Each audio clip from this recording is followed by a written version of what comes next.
Ya, ini adalah video bagian 3 dari distribusi probabilitas dan akan membahas submateri baru yaitu distribusi teoritis variabel random discrete yang pertama yaitu distribusi binomial.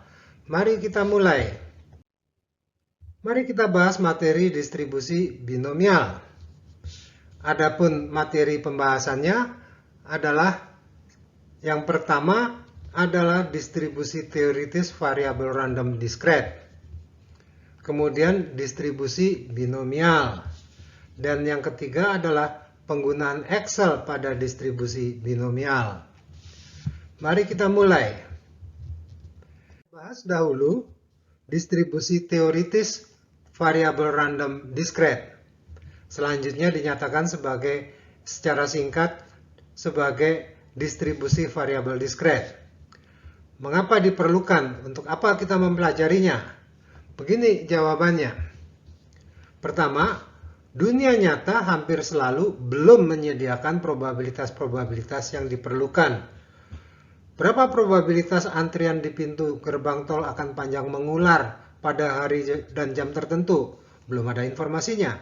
Atau berapa probabilitas akan menemukan sejumlah produk cacat dari sampel sebesar 20 terhadap suatu pengiriman bahan baku? Juga belum tersedia pada waktu diperlukan. Beruntungnya, matematika menyediakan beragam pendekatan untuk digunakan dalam mengukur kebolehjadian terjadinya peristiwa-peristiwa. Model matematika terbatas pada menjelaskan cara mendapatkan probabilitas pada proses yang mengikuti pola tertentu. Tentu saja penggunaannya memerlukan penyesuaian dengan situasi spesifik penerapannya, sehingga kita akan tetap memerlukan besaran hasil empiris sebagai parameter yang diperlukan agar model matematika yang digunakan dapat diaplikasikan pada situasi nyata yang spesifik. Bukankah probabilitas antrian di gerbang tol akan berbeda-beda pada hari dan jam yang berbeda? Model matematik memberikan formula yang sesuai dengan pola umum untuk diberi parameter yang spesifik sesuai dengan kondisi nyatanya. Sama halnya, bukankah penghitungan probabilitas produk substandard hasil produksi akan berbeda-beda sesuai dengan besarnya sampel yang digunakan dan kualitas produk yang diperiksa?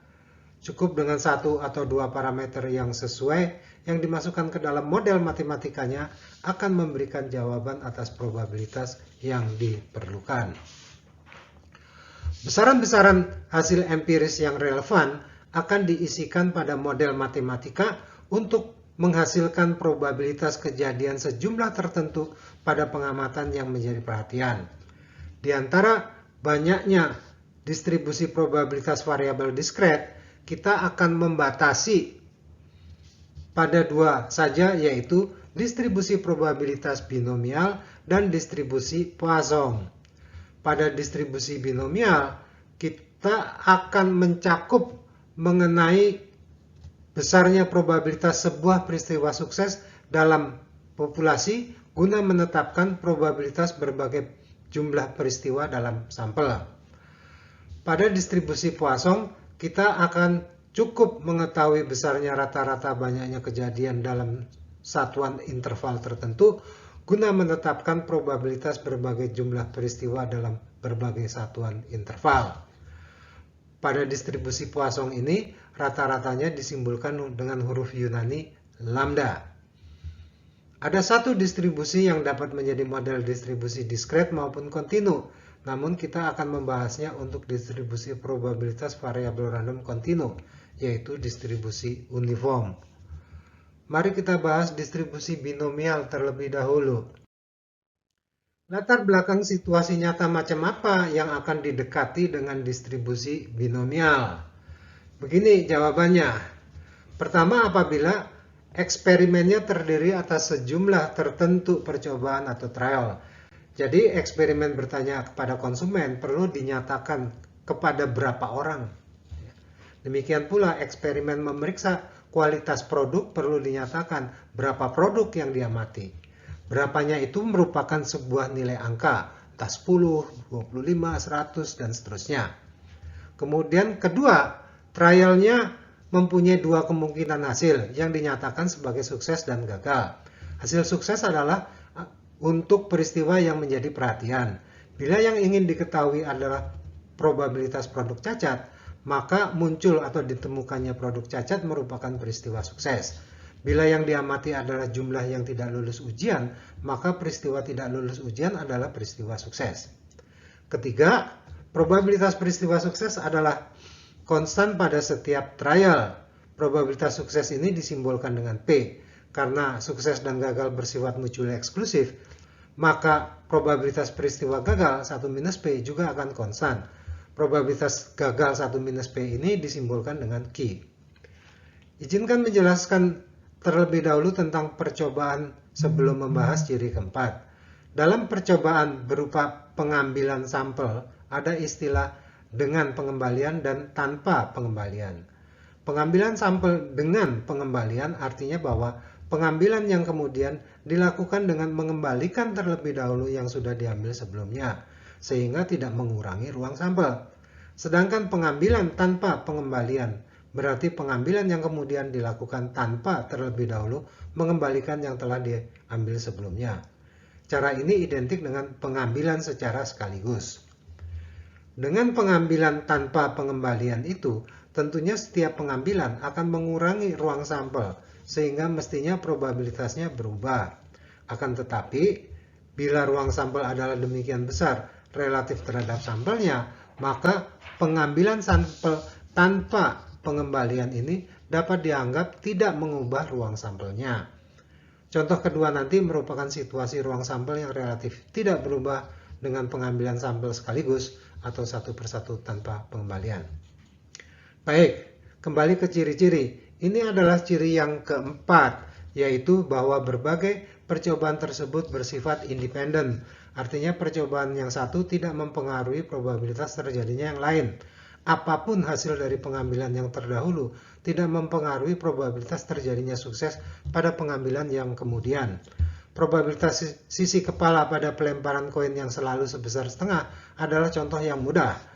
Walaupun sudah ada 5 hasil sisi kepala berurutan, probabilitas sisi kepala pada pelemparan ke-6 adalah tetap sebesar setengah. Sama halnya, apabila dalam masyarakat ada 60% yang menyukai aroma kopi yang ditawarkan, maka pada setiap orang berbeda yang ditanya, pendapatnya akan memberi peluang menyukainya yang sama, yaitu sebesar 60%. Sedikit catatan untuk 4 ciri tersebut. Pertama, butir 2, 3, dan 4 disebut sebagai proses Bernoulli, sedangkan butir 1 adalah eksperimen binomial. Catatan lainnya adalah variabel random binomial berupa banyaknya sukses dalam N eksperimen yang dilakukan. Kita lanjutkan. Ini model matematik atau formulanya dengan atribut-atributnya yang demikian ini. Ya, rata-rata atau expected value-nya adalah sebesar NP dan deviasi standarnya adalah akar pangkat 2 dari NPQ. Formula itu dibaca sebagai berikut. Probabilitas mendapatkan sebanyak R peristiwa sukses. Ingat bahwa X adalah variabel random binomial yang berupa banyaknya peristiwa sukses. Kalau dari N trial menghasilkan R sukses, berarti akan ada N minus R peristiwa gagal. Kombinasi R dari N menunjukkan ada berapa kemungkinan cara untuk mendapatkan R sukses dari sampel sebesar N. Kemudian P pangkat R adalah untuk probabilitas sukses sebanyak R. Karena kejadiannya bersamaan dengan N minus R yang gagal, maka perlu ada pengali Q pangkat N minus R. Baik, kejadian sukses maupun gagal bersifat independen, sehingga kita dapat membuat perkalian probabilitasnya seperti itu. Kita lanjutkan. Mari kita lihat contoh sederhana, ya. Ini situasinya. Perlu dilakukan analisis atas soal. Pertama adalah ini kasus eksperimen binomial karena ada sejumlah tertentu trial, yaitu melempar koin sebanyak 5 kali. Setiap trial menghasilkan 2 kemungkinan hasil, yaitu sisi kepala dan sisi ekor. Probabilitas sukses, yaitu probabilitas sisi kepala, adalah konstan sebesar 0,5. Demikian pula probabilitas gagal adalah konstan, juga dalam hal ini 0,5. Dan terakhir, hasil setiap trial adalah independen. Ya. Kemudian diminta untuk menyusun distribusi probabilitas binomial, yang berarti perlu didahului dengan menyusun daftar berbagai kemungkinan nilai X untuk dicari masing-masing probabilitasnya. Dan terakhir, kita panggil dahulu formula binomial. Ya. Eksperimen melempar koin yang seimbang sebanyak 5 kali untuk koin seimbang, artinya probabilitas masing-masing sisi adalah sama, yaitu setengah. Baik, kita lanjutkan. Ini jawabannya. Hasilnya disajikan pada tabel berikut. Pertama adalah daftar berbagai nilai X. Kemudian masukkan nilainya ke dalam formula binomial yang akan memberikan hasil ini. Mari berlatih keterampilan menggunakan kaidah operasi probabilitas. Pertama, menghitung probabilitas X sekurang-kurangnya 4. Probabilitas X sekurang-kurangnya 4 adalah probabilitas X sama dengan 4 ditambah probabilitas X sama dengan 5. Dapat diisikan nilainya yang sesuai ini. Sehingga probabilitas X sekurang-kurangnya 4 adalah 0,18750. Latihan kedua, probabilitas X lebih besar atau sama dengan 1. Probabilitas X lebih besar atau sama dengan 1 adalah probabilitas X sama dengan 1, 2, 3, 4, dan 5. Alih-alih menghitung 5 probabilitasnya, kita dapat memanfaatkan asas komplementaritas yang demikian ini. Manfaatkan asas komplementaritas untuk menghemat penghitungan.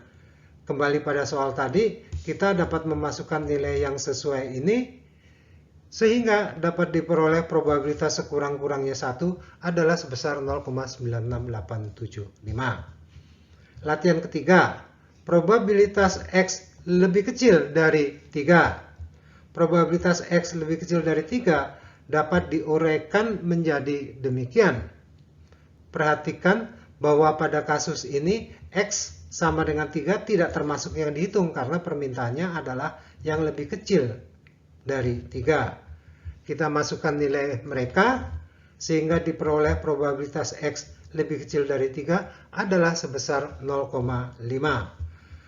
Materi berikutnya akan disampaikan pada video bagian 4. Silahkan disimak.